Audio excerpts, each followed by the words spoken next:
What's up YouTube, Geargon here, bringing you a deck profile. This is the Gadget deck that I have been working on for quite a bit of time now. I've thoroughly enjoyed it, and it's also been very consistent. In plenty of duels I've dueled. So yeah, here's the deck. I hope you guys enjoy it. For the Gadget portion, I play 2 green Gadgets, 2 red Gadgets, and 2 yellow Gadgets. 2 is good. Don't like having 3 of each. It just feels like it quickly clogs your hand up, and it just kind of gets annoying when you're hoping to draw something you actually need, and then to strategize, and then you just end up drawing more gadgets. So yeah, I like it. I run 3 Machina gear frames to pull out the fortresses and the cannon out of the deck. Also, it helps that it's an 18-beat stick, and it can also equip to another machine card if I need it to survive for a little while longer. Triple Machina Fortresses, it's a very nice card, and it also helps me do a lot of pushing. And 1 cannon, which is mainly used to bring back Fortress from the graveyard.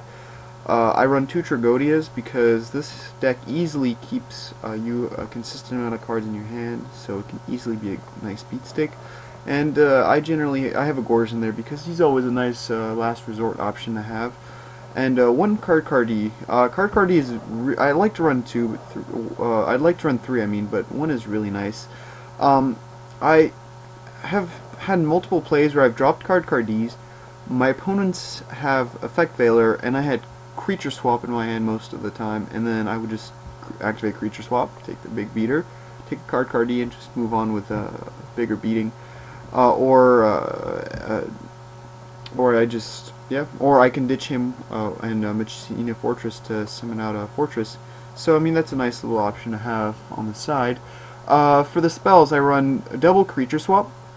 Really nice to take your opponent's big beat sticks for in exchange for one of your gadgets and such. 1 Mind Control, 1 Dark Hole, 1 Pot of Avarice because I can easily ditch all of my cards in my graveyard and add them to my deck to draw more.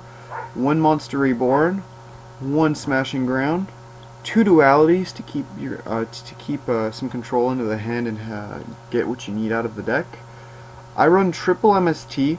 I don't like Heavy Storm because I've seen way too many people running Starlight Roads around for their back row protection, so I've just ended up deciding that 3 MSTs would work out. And I run 1 Book of Moon. And that's the end of the spell lineup. For the traps, I run double Bottomless, double Mirror Force. I'm thinking about switching these out for Torrentials or something other. I'm not quite sure yet, though.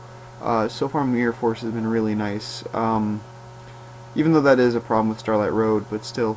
I run triple Compulse. I really like this because some people have been telling me that 3 is kind of a lot, and it is kind of a lot, but when it comes to interrupting your opponent's big plays, or just, returning something that you have on the field into your hand, like, let's say, a Card-Cardee, it's really helpful. I run double Fiendish, another factor where Tour Guide interrupt their big plays where they can't pull out their Sangan or whatever, or Stratos for heroes. And 1 Judgment. I really like Judgment. I don't care much for Warning that much, especially in this deck. You'll be taking a lot of beatings. Judgment is already a pretty big a sacrifice, in my opinion, so just him is doing well. For the extra deck is being changed often, so I'd like you guys to take that into consideration, I mean. But so far, most of it's been working out. I might switch out a couple of things. I run 1 Chimera Tech Fortress Dragon, 1 Gaia Dragon, the Thunder Charger. I generally use him because of Mind Control. I take a Photon Strike Bouncer or an Adrius or something like that and just put him right on top. I've done that quite a bit, so decided to make some room for him in it, and I'm actually pretty proud of that. 1 number 11 Big Eye because he's easily accessible thanks to Machina Fortress. 1 Gem Knight Pearl for obvious reasons. Vylon de Zigma has actually won me a couple of games, so I really like this card in the deck, and I'm actually going to keep it. I run 1 Utopia and 1 Utopia Ray. I'm considering taking either one of these 2 or both out for something better. If anything, I might keep Utopia Ray just in case my opponent has a Utopia, and I just put Utopia Ray on top. 1 number 91 Thunder Spark Dragon.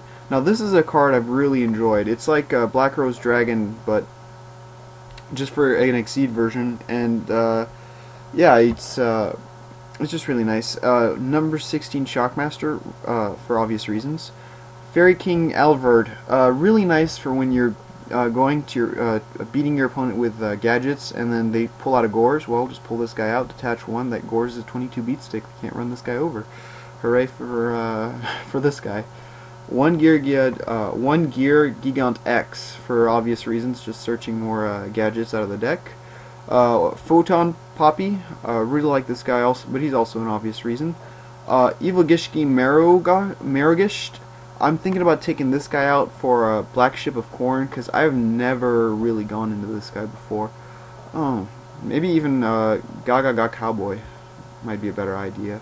Kachikochi Dragon, this guy I really like. He's really helpful, and he's won me a game against Mermails before, so really like that. Maestroke, I really like him for just stalling and such. And onto the side deck. The side deck is almost entirely, except for the 3 monsters, a work in progress. I keep switching cards in and out, but yeah, this is so far what I have. Double Cyber Dragon for quick Chimera Tech Fortress summons. Double Silver Snow Sniper. This card is amazing, especially against agents or any other cards that might pop, like Chaos Dragons with our Lilas and such. It's really nice. I've really enjoyed this card. Snowman Eater is nice against rabbits, particularly. Really liked it. Torrential Tribute, obvious, you know, just in case. Starlight Road. I cited in because I just never seem to make it work when it comes to main decking, especially for first turn. I always seem to draw it at the worst time, so if I know my opponent is going to do a lot of field nuking, I just cite it in on turn 2, or game 2 or 3. Macrocosmos. This Macrocosmos might hurt the Gadget deck, but it hurts other decks way more than it hurts Gadgets, so I feel that it's very consistent, especially against Prophecies, Chaos Dragons, and that jazz. I also have Soul Drains for Dark World and Atlanteans, and I also have Shadow Imprisoning Mirrors for the Dark World and Insector matchup. Well, that's it, guys. I hope you enjoyed the deck. See you guys later. Please don't forget to comment and subscribe.